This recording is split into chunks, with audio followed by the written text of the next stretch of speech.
Okay, now let's write out all of these derivatives.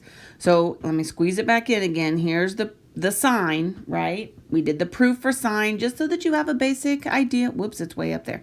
Just so you have a basic idea of what's going on. Now we're just going to learn these and love these. It's kind of like you figured out what 2 times 3 was by saying 2 plus 2 plus 2 3 times, right? But you don't do that every time. You just now know 2 times 3 is 6. Bam, you got it. Right? So we're not going to prove all of this stuff. We took care of sine. The rest of these, you got this. So the first thing we're going to look at is the derivative with respect to x here of inverse sine of x. We know to be 1 over the square root of 1 minus x squared. Nailed it. Now, check this out. The derivative with respect to x of inverse cosine is the opposite. Negative 1 over the square root of 1 minus x squared. So if you know sine, you know cosine because it's literally the exact same thing except a negative. Check this out. Tangent. So my inverse tangent is 1 over x squared plus 1. No radicals, and it's addition.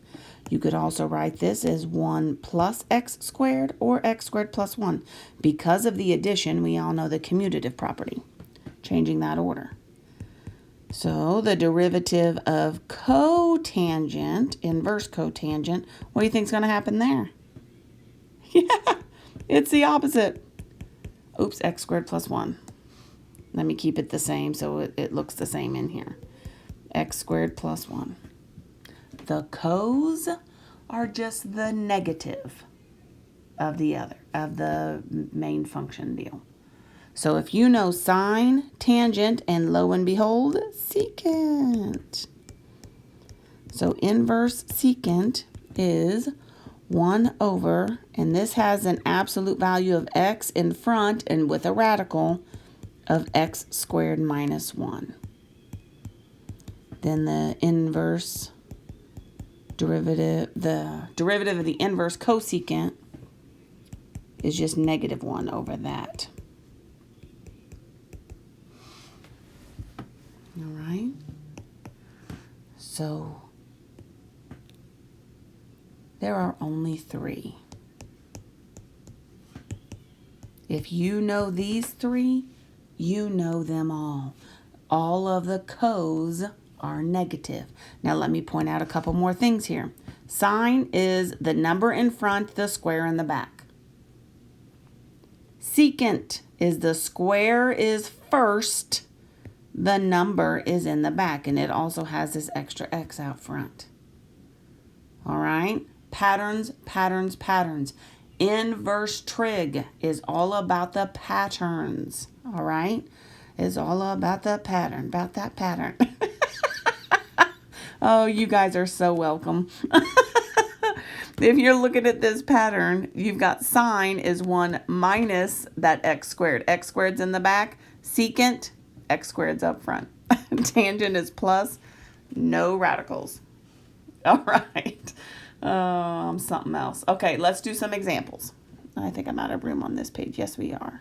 All right. So let's keep on keeping on right over here. Let's take a look at example 6. We are going to evaluate f prime of 2 square roots of 3 where, let me come over here to this next line because I think I'm out of space. Well, I might be able to squeeze it in there.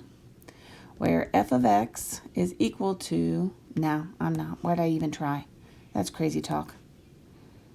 Where f of x is equal to x inverse tangent of x over 2. All right? So I want to evaluate the derivative at 2 square roots of 3 given this function. So if I'm going to evaluate a derivative, I better find it first, right? So let's do it right now. If I have this, first of all, what am I looking at? X times this. Yeah. Product rule. Function of x times another x in there, or product rule. So f prime of x is going to be the derivative of the first, which is just 1, times the second. And I'm going to write this as a 1/2 x, just because it's easier to take a derivative of something like that. Plus the first, which is x, times the derivative of the second. So we know that my inside function here of x over 2, or 1/2 x, so this is going to be times, oh my, come back here, you little fella, 1 over 1 plus this x over 2 squared times the derivative of the inside, which is 1/2. Right? Inside function, chain rule. You see that? Okay, now clean it up a little bit. So I have f prime of x is equal to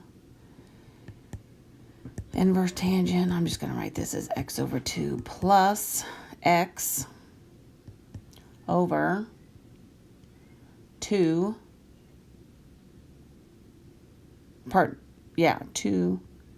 times this 1 plus x over 2 squared. Now, here's the dealio, yo. I'm just going to write that as a 4. I'm not going to write that squared again. We want to simplify this, right? We're trying to simplify this rational expression. Because we want to simplify this rational expression and break it down as much as we can, I'm going to distribute this 2 and simplify that down a little bit more. So this is going to give me, I'm going to write it out. I'll just write plenty of steps here just because that way we don't have any question. So now I have 2 plus, and then 2 times 4 is just going to be an x squared over 2, right? Because that 2's in the denominator. Now again, I have a complex fraction that's in here. So I can't have a complex fraction. We're going to multiply through with a common denominator in this complex fraction. This is going to be times 2 over 2. Because then I'm going to multiply this out. And we get, let me write the rest of my stuff here. 2x over 4 plus an x squared. Do you guys see how we algebraic that? Because I have this as my common denominator, you multiply the top and the bottom by that common denominator. 2 times x is 2x. 2 times 2 is 4. This 2 cancels out that from the bottom, and I'm just left with that x squared. Now I don't have a complex fraction anymore, and that is a legit derivative. All right? Okay. Now my goal, once I have the derivative, is to find, I'm going to write it down here so we have room, f prime of 2 square roots of 3. So we're just going to plug that in. So f prime of 2 square roots of 3 is equal to inverse tangent of 2 square roots of 3 over 2. I don't know. Can you guys hear my son in the background? Oh, sorry. I don't know what he's doing. Having fun, sounds like. 2 times 2 square roots of 3 over 4 plus 2 square roots of 3 squared. All right? All right. Clean it up. Clean it up. Hey. All right. Sorry about that. We'll have these 2's canceling out.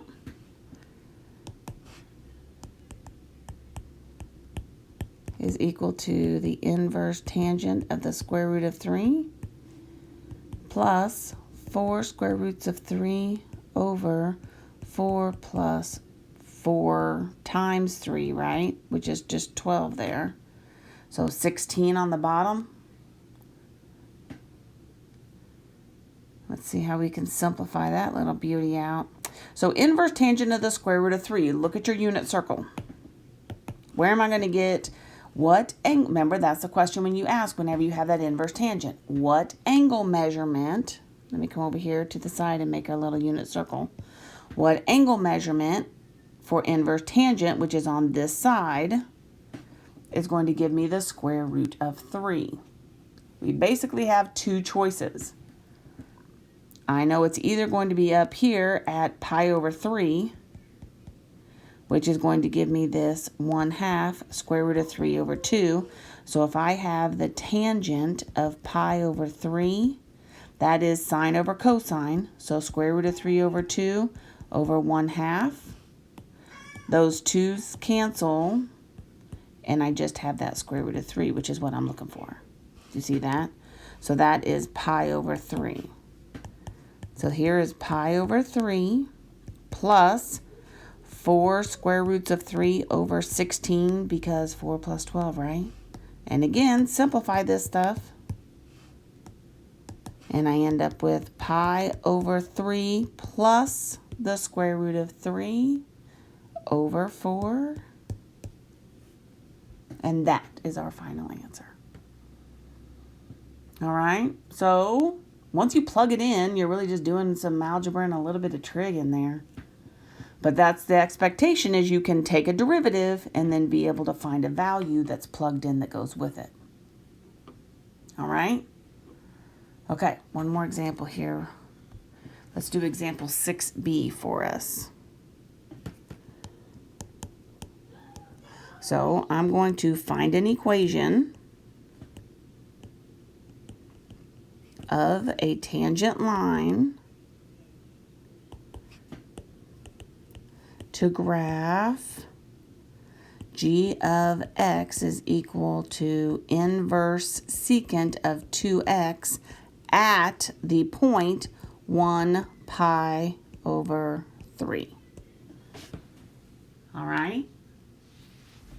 All right. So I want to find an equation of a tangent line. What do you have to have in order to find an equation of a tangent line? A derivative. That's right. The slope of a tangent line is the derivative. And if I want to find a line, I have to have a point and a slope, right? So in order to get a point and a slope, I have to have a slope, which is a derivative. Okay, the point's given to me, so we're good there. So I have g of x is equal to my function and take that derivative. So remember, secant has the variable up front and the number in the back. Okay, and we are going to chain this. So I've got 1 over the absolute value of 2x times the square root of 2x squared minus 1. Chain it. So take that times 2. And then just because this is in absolute values, 2 is still positive. So you knock those out. So what I actually have here is, scoot this up just a tad bit. I still want to keep my point there. G prime of x is equal to 1 over the absolute value of x and the square root of 4x squared minus 1. Now, in order to get a slope, I have to plug that in, right? Because I want to know what's happening at that specific point. So g prime of 1, those are absolute values, 4 times 1 squared minus 1. So I've got 1 over the square root of 3. Do you see that? And that's going to be my slope. So now I have a slope. I have my point. Let's do this upright.